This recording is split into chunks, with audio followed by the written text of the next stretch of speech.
สวัสดีค่ะ Solar Reader ค่ะคลิปนี้เราจะพูดถึง e-reader ขนาดหน้าจอ 7 นิ้วตัวใหม่ของ Boox นะคะประมาณปลายเดือนตุลาคม 65 ที่ผ่านมานะคะ Hi-Tech ที่เป็นบริษัทตัวแทนจัดจำหน่าย Boox นะคะเขาเปิด Pre-order e-reader ตัวใหม่ค่ะขนาดหน้าจอ 7 นิ้วนะคะซึ่งนั่นก็คือ Book Leaf 2 นะคะก็เป็นที่ฮือฮาพอสมควรค่ะเพราะว่าเป็นตัวใหม่ตัวแรกของ Boox นะคะ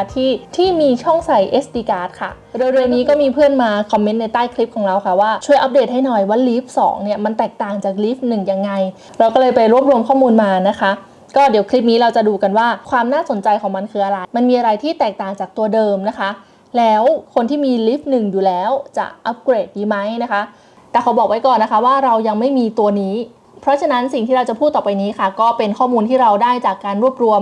การดูจากคลิปต่างๆก็จะนำความคิดเห็นเหล่านี้มาเรียบเรียงเพื่อให้เพื่อนๆเข้าใจได้ง่ายขึ้นนะคะแล้วก็จะมีบางส่วนที่เป็นความคิดเห็นของเราด้วยค่ะสำหรับใครที่อยากรู้เพิ่มเติมมากกว่านี้ค่ะเราจะใส่ลิงก์ข้อมูลต่างๆไว้ด้านล่างคลิปนะคะก็เข้าไปต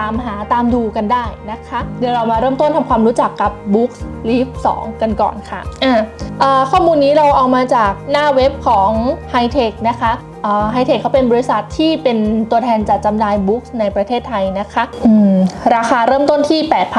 8,490 บาทค่ะตัว Book Leaf 2 นะคะมาด้วยกันอยู่2สีนะคะก็คือสีขาวกับสีดำค่ะขนาดหน้าจอของเขาก็คือ 7 นิ้วนะคะความละเอียดหน้าจออยู่ที่300 ppi ค่ะความจุในตัวเครื่องอยู่ที่32 GB นะคะแล้วก็สามารถใส่ SD card ได้มากสุดถึง512 GB ค่ะสีขาวกับสีดำน้ำหนักไม่เท่ากันค่ะตัวสีดำหนัก185 กรัมค่ะตัวสีขาวหนัก170 กรัมซึ่งตัวสีขาวเนี่ย170 กรัมเนี่ยหนักเท่ากับตัว Book Leaf 1 นะคะระบบปฏิบัติการ Android 11 ค่ะสามารถต่อ Wi-Fi ได้นะคะมี Bluetooth 5.0 นะคะความจุแบตเตอรี่อยู่ที่2,000 มิลลิแอมป์ค่ะโอเคมาเดี๋ยวมาดูความแตกต่างนะคะแบบจริงจังระหว่างตัว Leaf 1 กับ Leaf 2 นะคะอันนี้เป็นตารางความแตกต่างนะคะก็จะเห็นว่าถ้าเทียบกับหน้าจอเนี่ยหน้าจอเขาจะ7 นิ้วเท่ากันนะคะมีไฟสามารถปรับความสว่างของหน้าจอได้เหมือนกันนะคะแต่ CPU ค่ะถ้าเป็น Book Leaf 1 เนี่ยจะอยู่ที่8 คอร์นะคะส่วนตัว Book Leaf 2 จะลดสเปคมาอยู่ที่4 คอร์นะคะความจุของตัวเครื่องก็จะเท่ากันค่ะ32 GB นะคะก็เก็บไฟล์ PDF ได้ประมาณเขาบอกว่าถ้าเป็นไฟล์ PDF 1 เรื่องขนาด 2.5 เมกะไบต์ค่ะก็จะเก็บได้ประมาณ 12,800 เรื่องค่ะตัว Book Leaf 1 ค่ะไม่สามารถเพิ่มความจุ SD card ได้นะคะเนื่องจากว่าเขาไม่มีช่องใส่ SD card นั่นเองแต่ตัว Book Leaf 2 มีช่องใส่ SD card ค่ะสามารถเพิ่มความจุได้มากสุดอยู่ที่512 GB นะคะแต่เรื่องความจุเนี่ยอนาคตถ้ามีการอัปเดตเฟิร์มแวร์อีกอาจจะเพิ่มได้เยอะกว่านี้นะคะเหมือนกับตัวมี Book P78 Pro ค่ะที่ตอนแรกเพิ่มได้ไม่เท่าไหร่นะคะพออัปเดตเฟิร์มแวร์ไปเรื่อยๆตอนนี้สามารถเพิ่มได้สูงสุดถึง1 เทราไบต์เลยนะคะแบตเตอรี่ความจุ 2,000 มิลลิแอมป์เท่ากันค่ะระบบปฏิบัติการตัวใหม่ตัว Book Leaf 2 จะเป็น Android 11 ค่ะตัวปุ่มกดเปลี่ยนหน้าค่ะตัว Book Leaf 1 จะไม่มีปุ่มกดเปลี่ยนหน้ามาค่ะเราสามารถเพิ่มตัวปุ่มกดเปลี่ยนหน้าได้โดยการใช้เคสแม่เหล็กที่ต้องซื้อแยกต่างหากก็จะสามารถใช้เคสนี้ในการเปลี่ยนหน้าได้นะคะแต่ว่าถ้าเป็นตัว Book Leaf 2 เนี่ยเขาใส่ตัวปุ่มกดเปลี่ยนหน้า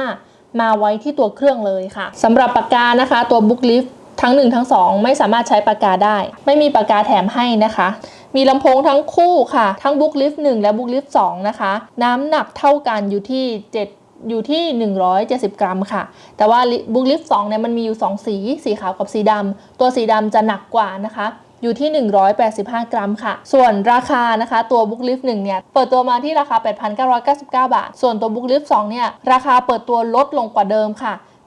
8,490 บาทค่ะโดยสรุปก็คือทั้งรุ่นเก่ารุ่นใหม่เนี่ยสิ่งที่เหมือนกันก็คือขนาดของหน้าจอนะคะ7 นิ้วเท่ากันความละเอียดอยู่ที่300 ppi เท่ากันความจุเครื่องความจุแบตเตอรี่บลูทูธลำโพงอะไรคือเหมือนกันนะคะสิ่งที่แตกต่างก็คือ1 CPU ค่ะตัว CPU ของ Book Leaf 2 เนี่ยเขาลดสเปคลงมานะคะเขาบอกว่าสาเหตุที่ลดสเปคเครื่องลงมานะคะก็เพราะว่า CPU 4 คอเนี่ยก็เพียงพอต่อการรันเครื่องโดยไม่ติดขัดแล้วนะคะจริงๆแล้วตัว Book Leaf นะคะเขาไม่ได้มีไว้เขียนเพราะฉะนั้น CPU ที่ใส่มาใน Leaf 1 เนี่ยอาจจะเกินความจำเป็นไปค่ะ เขาก็เลยลดลงมาในลิฟต์2นะคะซึ่งไม่แน่ใจว่านี่อาจจะเป็นเหตุผลหนึ่งที่ทำให้ราคาเขาถูกลงหรือเปล่านะคะสิ่งที่แตกต่างกันอย่างที่2ก็คือ Book Lift 2มีช่องใส่ SD card เพิ่มเข้ามาค่ะซึ่งนี่เป็นสิ่งที่ก่อนหน้านี้ Books ไม่เคยทำนะคะก็เหมือนจะทำมาสู้กับตัวมี Book นะซึ่งการเพิ่มความจุได้นะคะก็จะเหมาะกับคนที่มีข้อมูลเยอะๆมีหนังสือเยอะๆต่อไปก็คือระบบปฏิบัติการค่ะตัว Android 10 กับตัวใหม่ Android 11 นะคะแน่นอนค่ะอะไรที่เล็กใหม่ๆกว่ามันก็ย่อมจะดีกว่านะคะแต่ว่าสำหรับเราก็ไม่ได้รู้สึกว่ามันแตกต่างกันขนาดนั้นค่ะเพราะว่าตัว e-reader เนี่ยเราเอาไว้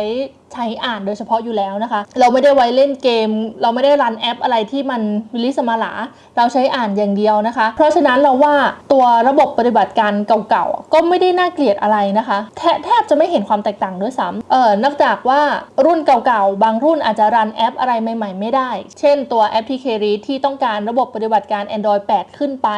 หรือจะรันแอปตัวนี้ได้อย่างนี้เป็นต้นนะคะเพราะนั้นสำหรับเราว่า8ขึ้นไป Android 8 ขึ้นไปก็คือโอเคหมดนะ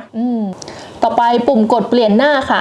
ปุ่มกดเปลี่ยนหน้าเนี่ยมันดีนะปุ่มกดเปลี่ยนหน้าเนี่ยสำหรับเราชอบนะคะก็คือตัว Book Lift 2เนี่ยมันมีปุ่มกดเปลี่ยนหน้ามาให้ด้วยกับตัวเครื่องเลยนะคะตัวปุ่มกดเปลี่ยนหน้ามันดียังไงสมมุตินะอันนี้ของเราเป็นตัวหน้าจอ7เป็น Nova นะคะ Nova 3 หน้าจอ 7.8 นิ้วนะคะขอบด้านข้างทั้ง2ด้านเนี่ยขนาดเท่ากันหมดนะคะแล้วไม่มีปุ่มกดเปลี่ยนหน้าเวลาเราอ่านหนังสือค่ะเราจะจับด้วย2มือนะคะเราจะจับด้วย2มืออย่างนี้นะคะหรือบางทีก็จับด้วยมือเดียวทุกครั้งที่เราจับนะคะจะสังเกตว่านิ้วเรามันจะไปโดนตรงหน้าจอนะคะแล้วเวลาเราจะเปลี่ยนหน้าเราต้องถือ2มือเพื่อที่จะใช้อีกมือนึงเปลี่ยนหน้าแต่ว่าถ้าเป็น Book Lift 2เนี่ยเขาจะมีแถบตรงด้านข้างมาด้วยตัวแถบนี้ในรูปมันจะอยู่ด้านซ้ายแต่ความจริงเราสามารถพลิกไปมาตามความถนัดของมือได้นะคะขอบที่มันเพิ่มมาเนี่ยมันก็จะทำให้เราจับได้โดยที่มือเราไม่ไปบังจอนะคะแล้วก็สามารถเปลี่ยนหน้าได้โดยใช้มือเดียวก็คือกดเปลี่ยนอย่างนี้กดเปลี่ยนโดยใช้มือเดียวได้เลยนะคะก็จะดีกับคนที่ต้องการใช้มือเดียวในการอ่านอย่างเช่นอ่านไปด้วยกินไปด้วยนะคะคนที่อ่านบนรถไฟฟ้านะคะปกติถ้านั่งอ่านไม่ค่อยมีปัญหาหรอกแต่ถ้ายืนอ่านบางทีต้องจับราวอะไรอย่างเงี้ยค่ะก็จะใช้มือเดียวในการสำหรับตัวลิฟต์1เนี่ยไม่มีปุ่มกดเปลี่ยนหน้ามาด้วยแต่ถ้าอยากจะใช้ปุ่มกดเปลี่ยนหน้าก็สามารถหาเคสซื้อเคสที่เขามีปุ่มกดเปลี่ยนหน้ามาใส่เพิ่มได้นะคะแต่ข้อเสียก็คือพอเราใส่เคสเพิ่มน้ำหนักก็จะเพิ่มตามไปด้วยค่ะ Book Lift 2จะมีมา2สีใช่ไหมคะสีดำกับสีขาวความแตกต่างก็คือถ้าเป็นจอสีดำจะเป็นจอเรียบเท่ากันตั้งแต่ขอบด้านหนึ่งไปจนอีกด้านหนึ่งเลยนะคะแต่ถ้าเป็นเครื่องสีขาวตัวจอจะมีขอบนิดนึงนะคะเขาจะไม่มีกระจกปิดชั้นบนนะคะดังนั้นมันจึงจะเบากว่านะคะอ่านชัดได้ดีกว่าสะท้อนแสงได้น้อยกว่าค่ะแต่ว่ามันก็จะเป็นรอยได้ง่ายกว่าด้วยนะคะจอสีดำเขาจะมีกระจกปิดด้านหน้ามาด้วยค่ะน้ำหนักที่เพิ่มขึ้นของจอสีดำก็คงจะมาจากกระจกตรงนี้ด้วยนะคะก็คงจะแล้วแต่ความชอบสไตล์สำหรับคนที่มี Book Lift 1แล้วนะคะจะอัปเกรดไปเป็น Book Lift 2ดีไหมนะคะสำหรับเรามองว่าทั้ง2ตัวนี้มีความแตกต่างกันเล็กน้อยมากๆนะคะคืออันอื่นๆน่ะก็คือเรารู้สึกว่าแบบมันไม่ได้ต่างกันมากนะคะอย่างหน้าจออะไรก็คือเหมือนกันหมดเลยอาจจะมีต่างกันบ้างตรงที่ Android 10 กับ 11 อย่างเงี้ยเอาจริงก็ไม่ได้รู้สึกว่ามันแตกต่างกันขนาดนั้นนะคะมีอะไรปุ่มกดเปลี่ยนหน้าก็ถ้าเราอยากได้ปุ่มกดเปลี่ยนหน้าก็ไปซื้อเคสมาใช้แต่อาจจะมีข้อเสียตรงที่น้ำหนักมันเพิ่มขึ้นนิดนึงนะคะตัวรวมก็คือแบบยังไม่จำเป็นต้องเปลี่ยน ยังไม่จำเป็นต้องอัปเกรดนะคะยกเว้นว่าหนังสือที่อยู่ในเครื่องของคุณนะมันเยอะมากๆจนมันเต็มแล้วนะคะถ้าคุณยังอยากได้ขนาดหน้าจอเท่าเดิมอยู่นะคะก็ขายลิฟต์1แล้วไปซื้อลิฟต์2ก็ได้ค่ะแต่ถ้าใครไม่ได้มีปัญหานี้นะคะใช้ตัวลิฟต์1ไปยาวๆได้เลยค่ะก็ไปรอตัวใหม่ๆที่มีจอสีน่าจะดีกว่าค่ะโอเคให้ข้อมูลไว้นิดนึงนะคะว่าตัว Book Lift เนี่ยเขาจะมีหน้าจอที่เล็กอันนี้คือ Nova 3 จอ 7.8 นิ้วนะคะถ้าเกิดว่าเป็นตัว Book Lift 7 นิ้วเขาบอกว่า7นิ้วเนี่ยเหมือนจะต่างกับตัวนี้แค่ 0.8 นิ้วใช่ไหมคะแต่ว่าเขาบอกว่าตัวจอเนี่ยตัวกรอบจอข้างในจริงๆแล้วค่ะ 6.8 นิ้วนะคะเพราะฉะนั้นมันก็จะต่างจากตัวนี้ประมาณ1นิ้วค่ะก็ลองไปจับกันดูก่อนก็ได้ว่าเราชอบหน้าจอเล็กๆแบบนั้นไหมนะคะ Book Lift เนี่ยค่ะหน้าจอเล็กๆนะคะ7นิ้วค่ะ ก็จะเด่นในความเบาความเล็กความสะดวกในการพกพาของมันนะคะแต่ว่าถ้าคุณอยากจะได้จริงๆก็ต้องดูลักษณะการอ่านของตัวเองด้วยนะคะเพราะว่าหน้าจอเล็กๆเนี่ยเขาจะเหมาะกับการอ่านไฟล์หนังสือที่เป็น EPUB มากกว่านะคะตัว 7.8 นิ้วนะคะความใหญ่มันจะประมาณหนังสือการ์ตูนขนาดทั่วไปหนังสือการ์ตูนขนาด A5 ทั่วไปอย่างนี้นะคะถ้าเป็น Book Leaf ก็จะเล็กกว่านี้ลงมาอีกนิดนึงเพราะฉะนั้นใครที่อ่านการ์ตูนเป็นหลักนะคะอาจจะต้องลองดูว่าเราโอเคกับหน้าจอที่มันเล็กลงหรือเปล่านะคะตัว EPUB นี่ไม่มีปัญหาหรอกเพราะว่าเราขยายตัวหนังสือได้นะคะสำหรับเราถ้าถามว่าอยากได้ Leaf 2 ไม้ก็คือต้องตอบว่าอยากได้นะคะเพราะว่าดีไซน์เขาสวยมากอะแล้วเราชอบตรงที่เขาเบาแล้วสามารถมีปุ่มกดเปลี่ยนหน้าบนตัวเครื่องเลยอะไรเงี้ยก็จะตอบโจทย์กับคนที่อ่านไฟล์ EPUB เป็นหลักอย่างเรานะคะก็ยังอยากได้อยู่นะโอเคค่ะ หวังว่าคลิปนี้จะเป็นประโยชน์นะคะใครที่ได้จับได้ใช้มาแล้วค่ะก็คอมเมนต์มาแชร์กันได้ค่ะว่าใช้แล้วแบบรู้สึกเป็นยังไงบ้างแนะนำหรือไม่แนะนำตัวไหนค่ะเพื่ออนาคตเราจะได้ไปซื้อตามบ้างนะคะก็ขอบคุณที่อยู่ด้วยกันมาจนจบคลิปนะคะแล้วเจอกันใหม่ในคลิปหน้าค่ะสวัสดีค่ะ